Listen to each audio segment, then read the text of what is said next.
Because everybody thinks I'm the world's toughest motherfucker ever lived. And I might be somewhere about that now, but that's where I was. And I tell the story because if I just talk about, I broke the pull-up record, I did all these fucking races, I went through SEAL training, I was in 3 Hell Weeks, Ranger School. If I talk about all the badassery, like we like to do on social fucking media, and I don't tell you that I was a fucked up kid, and I was scared as shit, and I was depressed and insecure, and all this shit, what good am I for anybody? I'm a superhero, but I'm a liar. I'm that now, but I wasn't born that. I had to make myself into this shit. From 1994 to 1999, or 1998, I go from 175 pounds to 297. Not much education. 4.5 years in the military, I started spraying for cockroaches. And making $1,000 a month.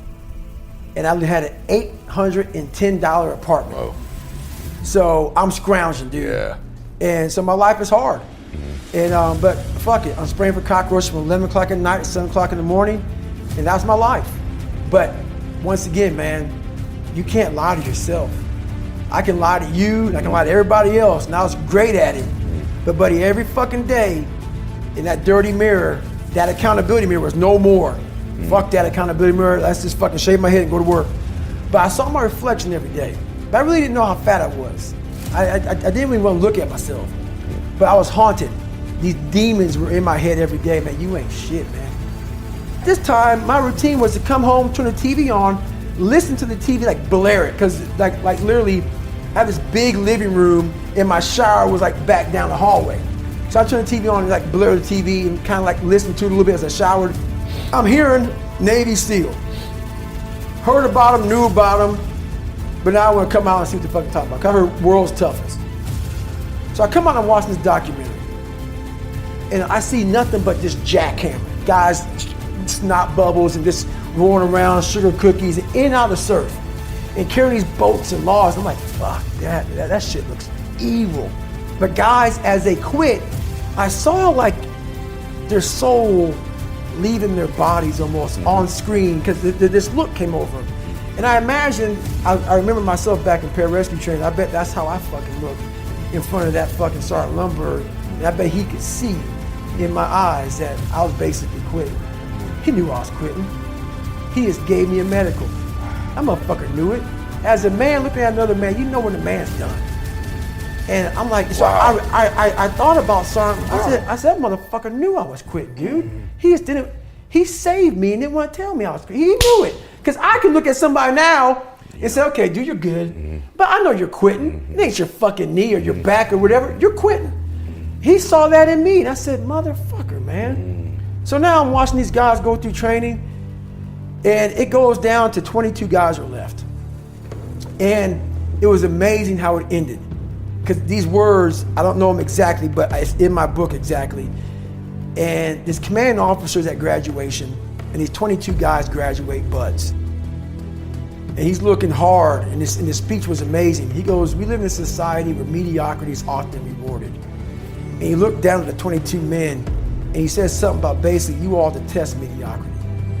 And he goes on to talk about this mediocrity and shit. And I just sat back and I said, God, man, I just want to be like these motherfuckers. I want to feel, because now I was projecting myself in those chairs. I wanted, how do y'all feel like right now?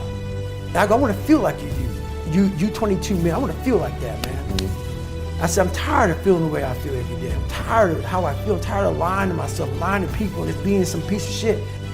And I always knew in the back of my mind I could be something special, but I knew the work it was going to take was going to kill me. I was afraid of that. I was afraid of the brutality and the suffering I was going to have to endure. But I knew I could do something. But I'm like, I ain't trying to do that kind of work, man. I'm just not trying to do that. So I chose the path of the of least resistance. So now my idea is, it became so haunting and daunting on me, myself, that I said, I'm done. I'm fucking done. That's exactly what you should be doing, is trying to figure out who it is that you're trying to be. right? And you aim at that. And then you use everything you learn as a means of building that person that you want to be. And I really mean want to be. I don't mean should be, even those things are going to overlap. And it's important to distinguish between those, because that's partly, and this is back down to the micro routine analysis. So if I was saying, well, you're going to try to make yourself more industrious. Okay, number one, specify your damn goals, because how are you going to hit something if you don't know what it is? That isn't going to happen. And often people won't specify their goals too, because they don't like to specify conditions for failure. So if you keep yourself all vague and foggy, which is real easy, because that's just a matter of not doing as well, then you don't know when you fail. And people might say, well, I really don't want to know when I fail because that's painful. So I'll keep myself blind about when I fail. That's fine, except you'll fail all the time then. You just won't know it until you've failed so badly that you're done. And that can easily happen by the time you're 40. So I would recommend that you don't let that happen. So that's willful blindness, right? You could have known, but you chose not to. Okay, so once you get your goal structure set up, you think, okay, if I could have this life, looks like that might be worth living, despite the fact that it's going to be, you know, anxiety provoking and threatening, and there's going to be some suffering and loss involved and all of that. Obviously, the goal is to have a vision for your life such that, all things considered, that justifies your effort. Okay, so then what do?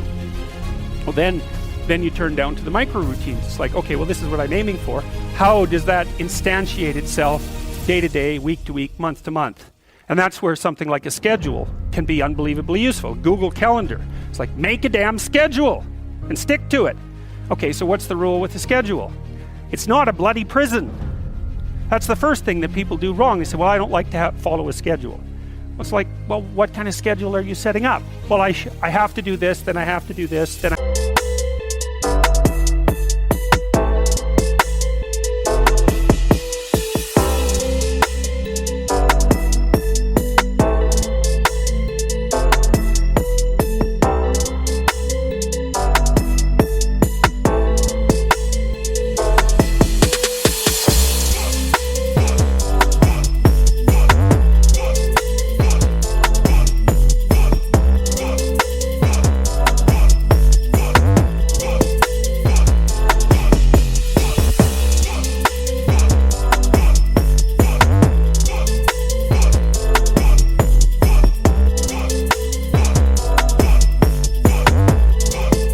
this, you know, and then I just go play video games, because who wants to do all these things that I have to do? It's like, wrong.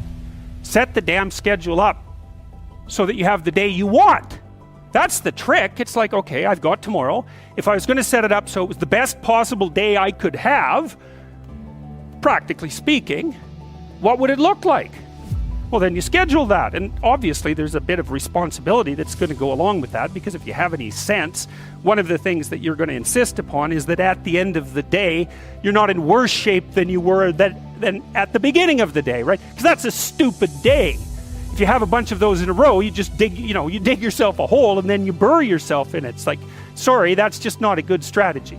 It's a bad strategy. So maybe 20% of your day has to be responsibility and obligation, or maybe it's more than that, depending on how far behind you are. But even that, you can ask yourself, okay, well, I've got these responsibilities. I have to schedule the damn things in.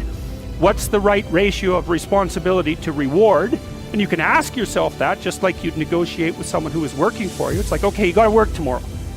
Okay, so I want you to work tomorrow. And you might say, okay, well, what are you going to do for me that makes it likely that I'll work for you? Well, you could ask yourself that, So maybe you do an hour of responsibility and then you play a video game for 15 minutes. I don't know, whatever turns your crank, man. But, you have to negotiate with yourself and not tyrannize yourself. Like you're negotiating with someone that you care for, that you would like to be productive and have a good life. And that's how you make the schedule. It's like, and then you look at the day and you think, well, if I had that day, that'd be good. Great. And you're useless and horrible, so you'll probably only hit it with about 70% accuracy, but that beats the hell out of 0, right? And if you hit it even with 50% accuracy, another rule is, well, aim for 51% the next week, or 50.5% for God's sake, or because you're going to...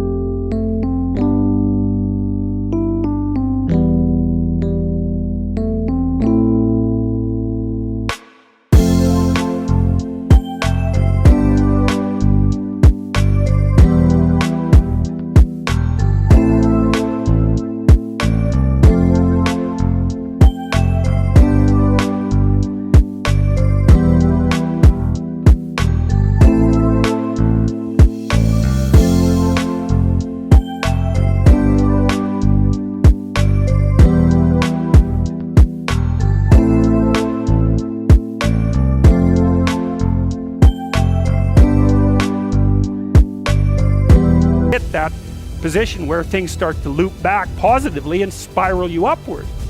And so that's one way that you can work on your conscientiousness, is plan a life you'd like to have.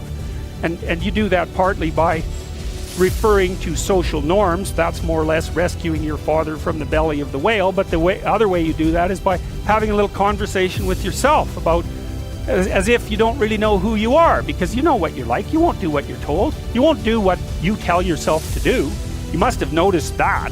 It's like you're a bad employee and a worse boss, and both of those work, for you. You don't know what you want to do, and then when you tell yourself what to do, you don't do it anyways. You should fire yourself and find someone else to be. But my point is that you have to understand that you're not your own servant, so to speak. You're someone that you have to negotiate with, and you're someone that you want to present the opportunity of having a good life to.